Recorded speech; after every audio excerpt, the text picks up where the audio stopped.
Assalamu alaikum.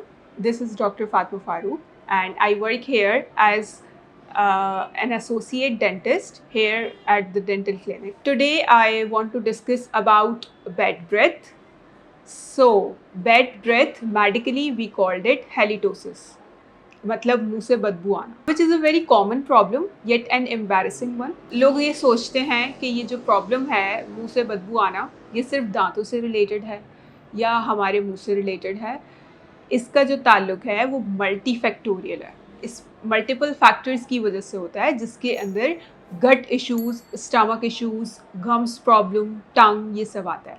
अच्छा, जो हमारी ओरल कैविटी है, it consist of teeth, gums and tongue and the supporting structures. ठीक है, लेकिन उसके बाद ये जो प्रॉब्लम है वो गट की वजह से, स्टमक प्रॉब्लम्स की वजह से भी हो सकती है. सबसे पहले हम टीथ की बात करते हैं कि जो टीथ में डिके हो जाता है, वहाँ पर कैविटी हो जाती है, फूड इम्पैक्शन हो जाती है, तो उसकी वजह से बैक्टीरियल ग्रोथ ज़्यादा हो जाती है, मुंह से बदबू आना नॉर्मल है. गम्स पे अगर हम बात करें तो गम्स रिलेटेड इश्यूज़ जैसे कि स्वेलिंग हो जाना गम्स की, या फिर गम्स में प्लाक, कैलकुलस, ये सारी डेपोजिशन की वजह से भी मुंह से बदबू आ सकती है. इसके बाद हम टंग की बात अगर करें तो टंग पे एक कोटिंग आ जाती है जिस पे बैक्टीरिया ट्रैप हो जाता है, तो फिर इश्यूज़ आते हैं बैड ब्रेथ के. और गट इश्यूज़, अगर गट में, स्टमक में प्रॉब्लम हो, जैसे कि एसिड रिफ्लक्स एक कॉमन प्रॉब्लम है, उसकी वजह से जब एसिड दोबारा मुंह के अंदर आता है तो मुंह से स्मेल फाउल आ जाती है. ठीक है,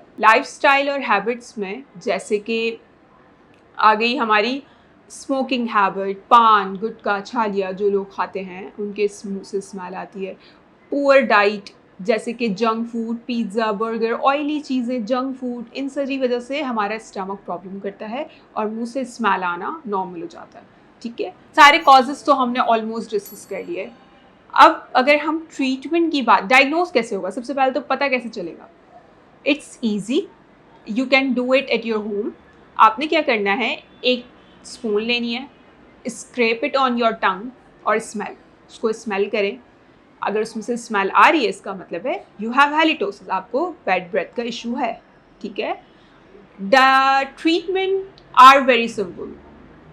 अगर आपको टीथ इशू है, go to your dentist and get your treatment done. अगर आपको गम्स इशू हैं, go to your dentist and get your gums treated. अगर आपको स्टमक प्रॉब्लम है, go to your consultant and get your stomach treated.